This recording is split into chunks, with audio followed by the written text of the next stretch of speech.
Ei, pessoal, tudo bem? O aluno Welbert, acho que é esse o nome dele mesmo, da Estácio Floresta, pediu que eu falasse das eleições nos Estados Unidos da América do Norte. Bom, a minha fala, obviamente, é jurídica e eu não estarei falando da eleição atual, onde o Trump tentou a reeleição e o Biden, que foi eleito. Né? Vou falar de uma forma geral, até porque normalmente eu percebo uma dificuldade nos alunos de entender por que a eleição americana norte-americana é tão diferente da nossa, né?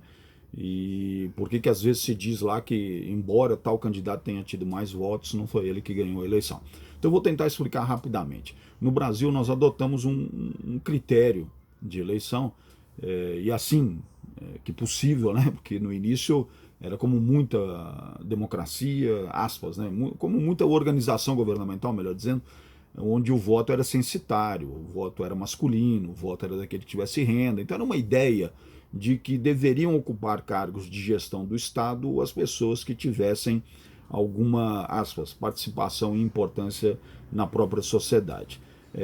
O que, obviamente, hoje, quando se olha para trás, é uma bobagem, porque aí você estava deixando de fora pessoas que são indivíduos com importância simplesmente por existirem e por estarem naquela nação, tem que ter, obviamente, o direito à participação política. Mas isso é uma realidade, mais ou menos, né, a partir do início do século XX, segunda metade do século XX é que ganha força.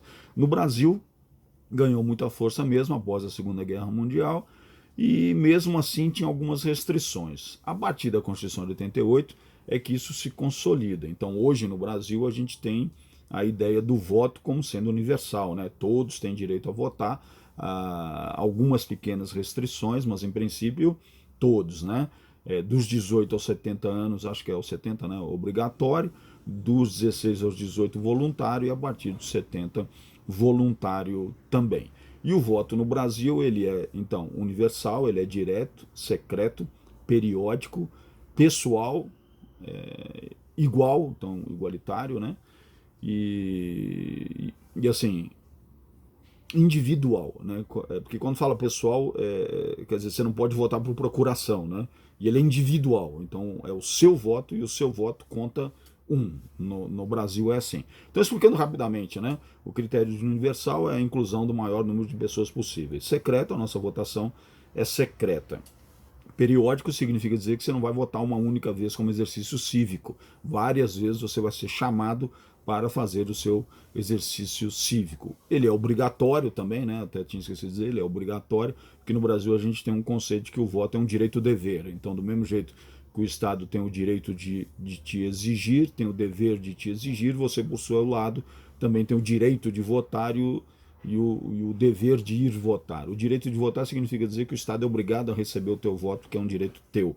Então, para um país em construção democrática, política, é importante, por enquanto, que o voto seja obrigatório, até que a gente tenha uma consciência política de participação voluntária. Lembrando que nós temos uma visão de política muito diferente da maioria dos países europeus e dos Estados Unidos. A nossa participação ela é sempre mais reticente, a gente não gosta muito da atuação política e vê sempre com muita desconfiança, que é um pouco diferente do parlamentarismo europeu em geral, onde ele se sente participando desde cedo das decisões políticas, e dos Estados Unidos, que foi um país construído dessa forma, né, com muita participação e ativismo de todo o cidadão. Ele é igualitário, significa dizer que o voto, independente da condição da pessoa, vale um, do mesmo jeito, individual e pessoal, então quer dizer, o voto vale um indivíduo é que vota, e ele não pode ser transferido através de procuração ou algo do gênero. Então são essas as características do voto no Brasil. Nós, o que fizemos? Cada indivíduo conta um. Então, para um presidente ser eleito aqui, se somará o número de votos e ver se há aquele que obteve o maior número de votos. É esse o conceito, individual. Independente de onde reside esse indivíduo, independente de onde ele mora, a ideia é a maior quantidade de votos será aquele, o candidato eleito.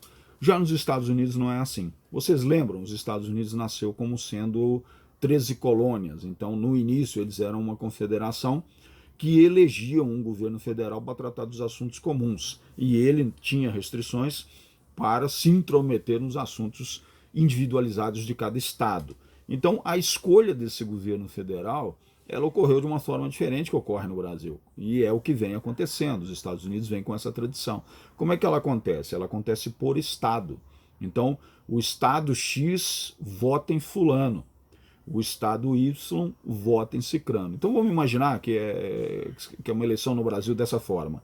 Então, por exemplo, São Paulo votou, sei lá eu, gente, no Bolsonaro, e Minas Gerais votou no Haddad. Então aí você teria 1 a 1, em tese, né, num primeiro momento.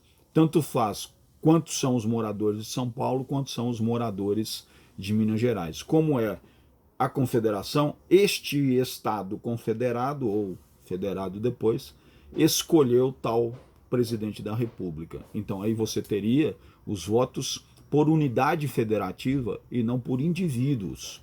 Agora, como uma ou outra unidade federativa tem realmente uma população muito maior que as outras unidades federativas, como é o caso, por exemplo, de São Paulo e Minas Gerais, que são os 2 maiores colégios eleitorais do país, então eles não podem ter o mesmo peso de um estado com pouca população. Então aí eles teriam peso 4, peso 3, que são os tais delegados, a grosso modo, é a ideia dos tais delegados. Então quantos delegados ele tem, quantos estados ele trouxe como vencedor, e qual que é o peso daquele estado na sua eleição.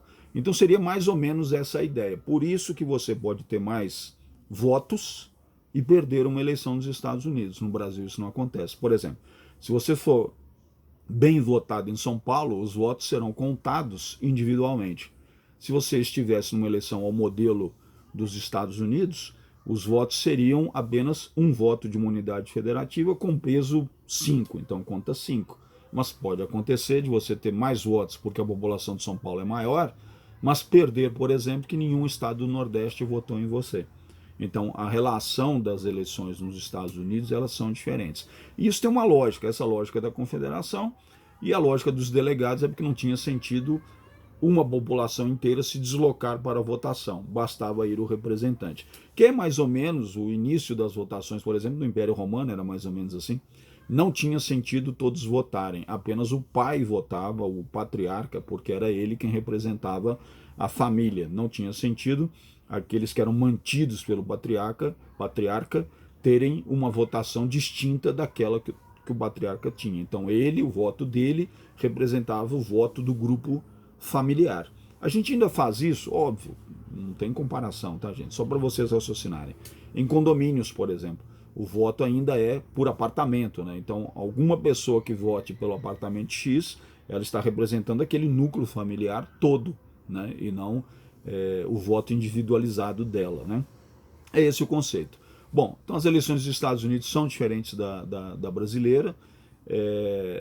Eu gosto mais do estilo brasileiro, porque é individual, mas ao mesmo tempo, para a formação dos Estados Unidos, o histórico dos Estados Unidos, e a forma como eles pensam a federação e a representação, combina com eles essa forma de eleição. É isso aí, pessoal. Um abraço e até a próxima.